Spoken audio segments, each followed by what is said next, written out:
Okay, so I'm Terry Robinson interviewing Stephanie Birch on Monday, March 23rd, 2020, on behalf of the Salem Proctor Oral History Program. Welcome and thank you for staying with me for an interview. You're welcome. Happy to be here. All right, so how did you get involved in African American Studies, and how did you transition here into Florida? Sure. So really, it was an undergrad that I started kind of even beginning to approach African American studies, and it kind of really came about in a roundabout way. In the sense that, so I was an art history major originally, and where I was going to school at the University of Illinois, there really weren't offering a lot of offerings outside of kind of mostly very like westernized approaches to art and art history. And I had kind of a very important change in my life around this time that caused me, or that made me want to seek out different ways of seeing the world and thinking about the world. And that was when I was 18. I was a freshman in college, and I found out that I was pregnant, and I was going to have a child who is he's now 12 years old, almost 13, and he's biracial. So I immediately was trying to figure out, how am I going to, as a white woman, raise a child who is going to have a completely different experience and identity than I have had growing up. And so I realized kind of pretty early on in this process of becoming a parent that I was going to have to relearn pretty much everything, everything I knew or thought I knew about the world. And I was also going to have to be able to teach my child about like history from, not just my experiences, but also the experiences of, white people like me, but also the other, his paternal side, the history of his African American heritage, right? And so I wish that wasn't the case, that this wasn't the catalyst, but it is, and so I started actually taking art history courses in African studies, African art history courses, which led to studying the diaspora. And I graduated college a few years later. Well, I also will say that I also started to seek out things like sociology courses and pretty much like anything that I thought would help me develop a more well-rounded understanding of how other people experience and see the world. And also to give me just a better foundation for just historical perspectives, and then how I would, essentially be able to kind of raise my child. And this kind of also kind of created like a personal change in me. Like, definitely am not the same person as a result of kind of going through this experience. And I was looking for a job at the end of grad school. I couldn't find one, as the, age-old story goes, with the millennial generation. And so I ended up going to grad school, and I never thought that was something that was for me. I really never thought that I was like smart enough for grad school, or that just wasn't anything I ever considered. But I ended up, I really enjoyed art history, but I really, really more so enjoyed just history in general. So I ended up going in to get a master's in public history, because I was always very interested in working in museums. Throughout my undergrad, I also, I got a job at a museum at the University of Illinois, and I really, really enjoyed it. I wanted to continue doing that. I really liked the idea of museums as educational spaces that were, able to kind of translate some of this scholarly information that is generally oftentimes inaccessible to the public, because it's just kind of self-contained within journals that you have to spend a lot of money to get access to and things like that. And being able to kind of be an educator in that sense, where kind of translating highbrow scholarly information into media that is accessible to the general public through museums and exhibitions. So I ended up going to get this master's in art history, or sorry, public history. And it led me to some really interesting jobs along the way, one of which was I got a temp job that happened to be at the Illinois Supreme Court Historic Preservation Commission. That's awesome. And so I was like a historical research assistant doing all kinds of interesting, odd things. And at one point, we started this project that, because I had an interest in it, I ended up being put on this project, which was to research the Chicago race riot of 1919, looking specifically at some of the cases that made it all the way to the Supreme Court. And that, I think, was really a pivoting point for me in specifically transitioning to African-American studies, and specifically an interest in African-American history. And it's really interesting because I learned through that project so many things that I had no idea of the history of the state in which I was living in, and even the city in which I was living in. I had never, ever learned about the 1908 race riot of Springfield, which is in the city in which I was sitting in this job doing this project. That really was one of the, if not the catalyst to creating the NAACP. No idea at all. And so that just really kind of sent me down the rabbit hole a little bit, and really wanting to learn more, to seek out more information specifically. And so, and that just kind of carried through. So I completed that master's degree. I ended up going to library school at the University of Illinois as well. Yeah, that was in Champaign though.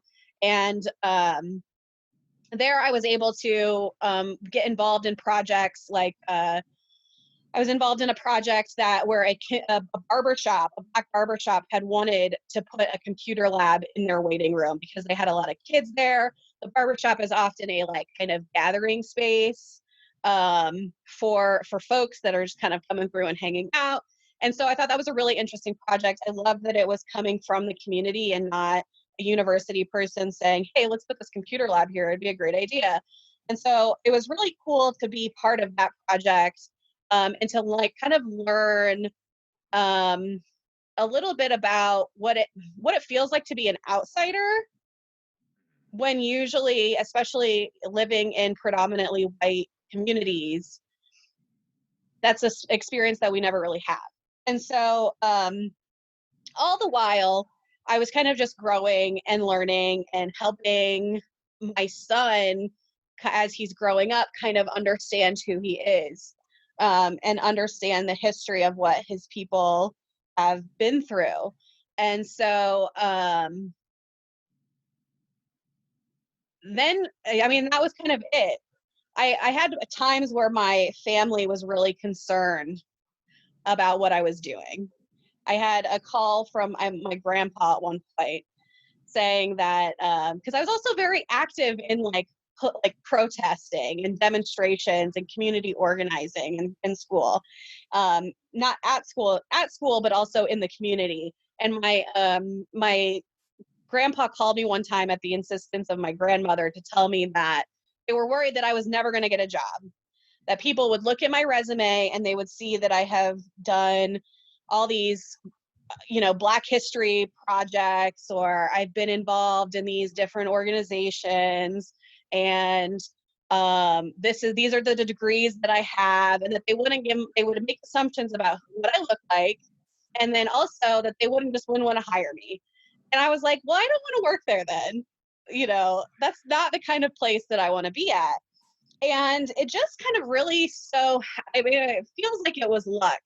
honestly, that there was a position in African American Studies librarianship while I was preparing to graduate. Mhm. And I applied for it. And I mean, it seemed like a shot in the dark because there's so many people, things are just so competitive these Mhm. days with everyone looking for jobs. And it felt like kind of a shot in the dark, but this was really kind of really like the perfect, like best case scenario kind of job coming out of grad school. And I was miraculously selected for it. And I feel very, very privileged and very, very honored that I was selected for this position. And I feel like, you know, I don't know, maybe it was meant to be. Hopefully. That's really incredible, actually. And there is so much to go with that I want to talk about from what you just said. Yeah. But just starting with the theme of the symposium, they talked a lot about how segregation has ended. We are desegregated, but we haven't been fully integrated. That our histories are so different. And how do you think that this African American studies and the active work that you do can help bridge that divide that we have? You know, sometimes I think it's actually really, really hard because people put everything that they have into, I mean, there's such a passion and a drive I see amongst all of my colleagues who are working in the African American Studies program. And it's very, very taxing in a lot of ways. And sometimes it feels like we're on a hamster wheel, Mhm. constantly fighting the same battles that our predecessors had been fighting for the past 50 years to Right. establish a Department of African American Studies, which we still haven't yet established. And that is in the process, it sounds like, and I'm hoping that that will really come to fruition in the next few years, because there is such a demand for it, number one. And I think that that's really significant. And at what I've heard a lot of people refer to the University of Florida as a Jim Crow university. So, in understanding the history of this university and its history, particularly in segregation and the intense battle to desegregate the university that ensued, but also the ways in which historically the university has really kind of suppressed Black student activism and program and faculty and staff over the years, particularly like thinking about like the Black Thursday, for example, to limit, I will say, the growth of Black studies at UF. And we're at a stage where it's no longer containable.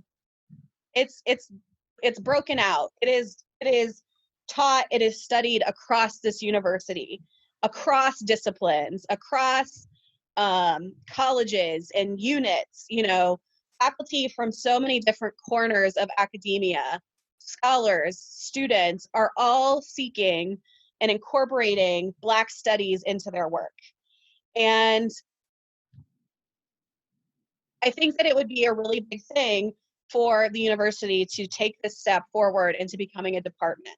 If we look at our peer institutions, if we look at other major academic institutions in the United States, they all have departments. And I think that it taking so long for us to become a department has inhibited this kind of integration. But I will say, higher education, academia, even our K through 12 school systems, we don't see integration. There is still segregation. There's still segregation of our communities. Even within Gainesville, you look out off campus and it's happening. And this really comes down to the systemic racism that continues to run amok in the United States and really globally. Like, these systems have to be changed and transformed in order for us to really see integration in order for us to really see racial equity. Well, you're discussing when you're speaking on your son that we do really have two totally different histories almost when it comes to what is taught in schools and what's taught at even at universities. Again, another theme of the symposium was how do we preserve the identities and histories that we have while fostering a new collective identity, that has more communal effort. I know that it's a big question, and it's tied to the last question I had, but yeah, I don't know if you can answer that because it's such a big question. But. Can you rephrase it for me a little bit? Sorry. Yeah, of course. Well, I was just saying, like our histories are very different, and if you were to teach one history, sometimes it can alienate the other. If we want to go and reach out to those people like your grandparents who have that mentality, do you believe it starts in academia? Do you think it starts with there, or do you think it starts in the community, or maybe start with the next generation? Do you think the last generation can be saved? This question has drastically changed. It seems. I know. Since you first stated it, I know. It's kind of moving into the next question because you were kind of already talking about academics and how we can change academics, but I don't know. I'm sorry. I'm changing. I guess what this kind of is making me think of is that I remember at the symposium there was a call for the university to be more invested, the program, the future department to be more invested in community, and also to be making efforts to take the scholarly content that is these ideas, these theories, these pedagogies, all of these things that we're working on in academia, and making it readily available to the public. And I think that that's critical. And I also think that another critical thing that we need to do more of, continue doing, is to collaborate in meaningful and sustainable ways with community as scholars and researchers. That in the past, Black communities, especially where there is a giant university, are often exploited by the research that we're doing. And it's detrimental, and it inhibits the relationship that the university can have with community. And when it gets down to it, there's so much that we do not know and we cannot know about Black history because things have been intentionally destroyed, or because of the kind of gross exploitation and mistrust that is cultivated in institutions, is that sometimes the materials, the documents, the information that does survive is maintained within the community. People don't want to let go of it, and because it's theirs. And to let go of it means that it goes into an archive or a museum, and then it becomes inaccessible to the community. So as scholars, we need to be thinking about ways that we can record history, preserve history in a way that it honors the community and the spirit of the kind of narrative of the community, that it's not just, told by an outsider from their kind of singular perspective, but that the community is actively involved in recording their own history, but also that these materials, these documents, are not just extracted. We can, we can still,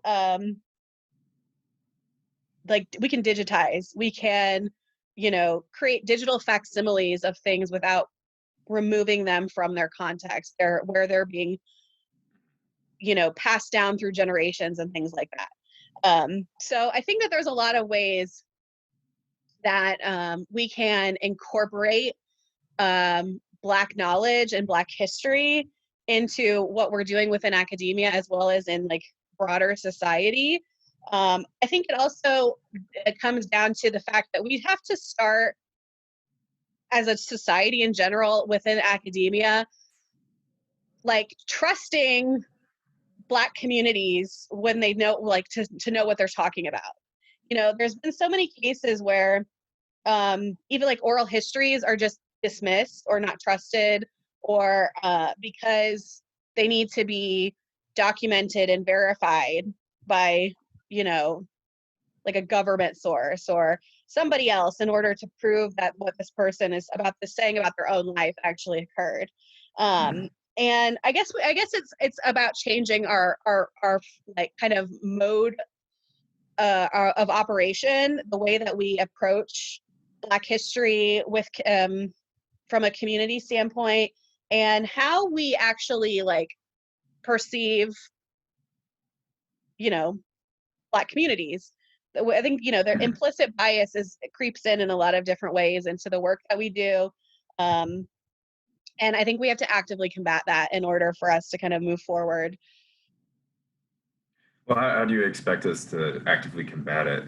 And how do we make sure that things aren't just being recirculated within the same community and actually breaks out?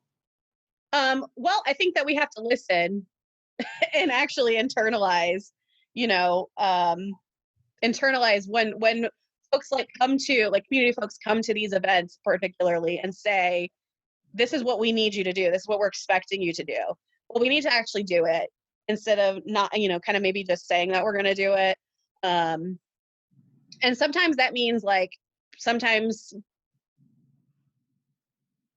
you know, creating new ways of doing things within the system that, you know, that we operate, that is the university system, that is a state university system. I think it requires a little bit of like creativity and ingenuity, and also like vulnerability, which sometimes I know like scholars are not very comfortable with all the time, being vulnerable. Well, we are also talking about the preservation of history. I mean, that is the theme of African American Studies. Relating back to your experience with art history, a lot of cases have come up in the last 10, 15 years of many performing artists and the artist period stealing from Black performers. How do you feel that we can try to preserve Black history in this way? How do we actually give credit where credit is due? If that makes sense. That's a great question. I'm not really sure. I think that that studying, you know, are the different types of, or the different, you know, media of art and all that it incorporates, whether that be, you know, physical, like fine art, or performing arts, or those are the only two that I can remember at the moment. Like, you know what I'm saying? Um, uh, Film, you know, television, music, all of these things, right? These different media. Um, is that it's important for us to study these things. Um, it's really funny because when I mean, as an art student, people are like, oh, what are you going to do with that degree? You know, like there is no, as though there is no purpose for studying these things. There is no need, or, you know, in the world in which we exist, because the goal of higher education these days seems to be to get a job. And it's not about personal development. It's not about learning skills, you know, for like critical thinking, or to have thoughtful discussions or anything like this, right? It's just to, okay, get this degree, go get a job. But it's very important, really, because of how much, especially in this day and age, media seems to consume what we do. Because it is so available through digital technologies that it's just really at our fingertips. It's at the demand. We're really saturated in so many ways with all these, we're like bombarded, right? And it's more so than ever, probably, that it's critical that we actually like understand these things. Unless somebody is studying the history and our history, we can't really make those connections of that, oh, this is cultural appropriation, or this is referencing this, or it's borrowed from this, or you know, this is completely pirating this idea, right? We can't know those things unless somebody is actually studying them. So it's unfortunate, I think, that we live in a time where studying these things is seen as like such a waste of time and energy and resources, when I think it's actually very, very valuable. And I have a lot of students that are really interested in studying these things. You know, the politics of representation, for example, in different media, and what that says about society, but also how those representations inform, like even things like policy making, that actually have real world implications. And so I think that it's important to have people studying these things and kind of tracing this history as, new things are created, and,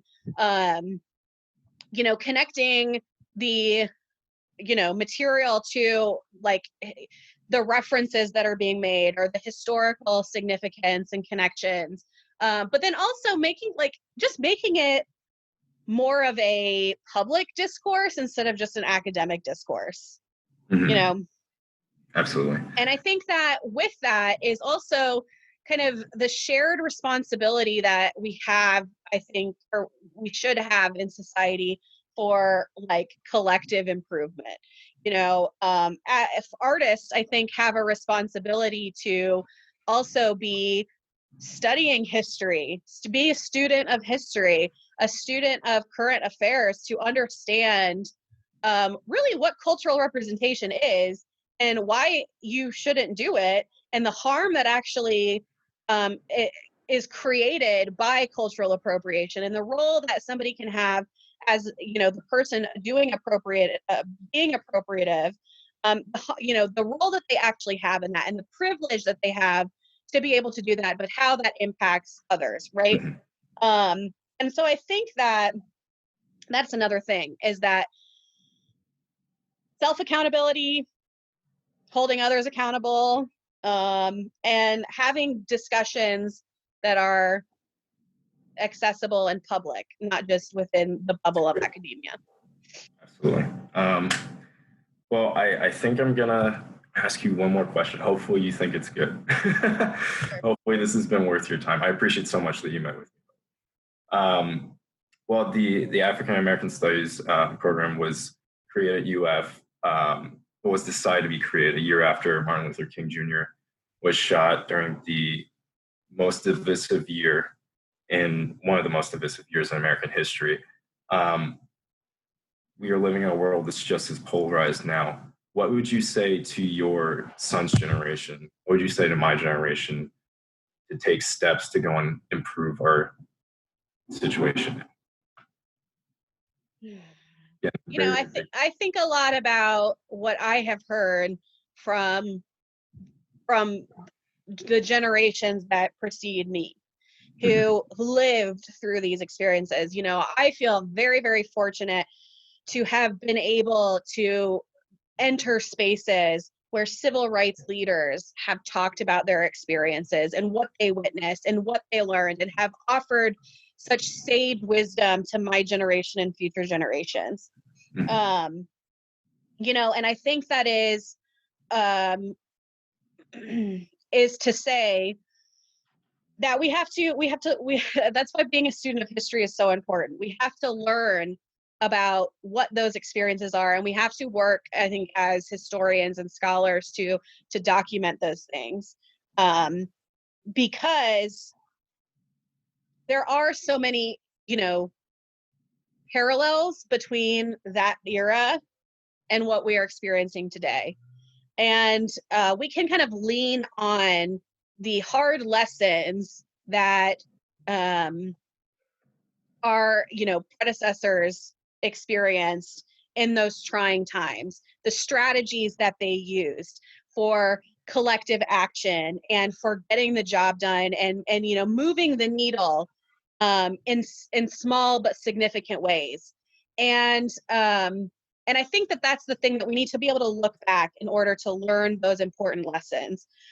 And while that is very important, we should also be cognizant of the fact that the age in which we live now is very, very different in a lot of ways. One of them is specifically being digital media. that has radically changed the world we live in. We are under so much surveillance now that as a society, for example, everything that we do electronically can be monitors, essentially, Facebook and all of that, that we have to form new strategies. And we also have to lean on the new skills that are being developed, or we need to help develop those skills. Like, for example, there have been a lot of like projects like Black Girls Code, for example, like teaching Black youth these digital skills and technologies that they can use to become social leaders in a digital age. We have to be really, I guess, thinking in the moment also, as well as looking back, because where we are today, we don't know where we're going to be in another 20, 30 years in terms of the type of society that we live in. And so it has to be specific and unique to the society and kind of what's happening then and there. But nevertheless, I think the lessons for collective action that were really carved out by like the Black Panther Party, right, and the 12-point plan or whatever, that those kinds of things, those kinds of practices and strategies can be adapted. But we have to understand, we have to be able to access that history. It has to be recorded, it has to be told, and it has to be accessible to the people in order to use it. Again, what good is it to have all of this historical information locked away in a journal or an ebook that you have to pay to get access to when you are doing grassroots organizing, right? Like this kind of information needs to be readily available, open to use for communities that are trying to do this work, move that needle even today. That's an excellent answer. Well, thank you so much for meeting with me again. I hope you enjoyed the interview. I definitely did. And I hope the program and people like you in the program continue to do excellent work. Thank you. All right. All right. Could you just send me this afterwards? I'm guessing. Yes, I will. All right. Okay. All right. Thank you very much. Bye.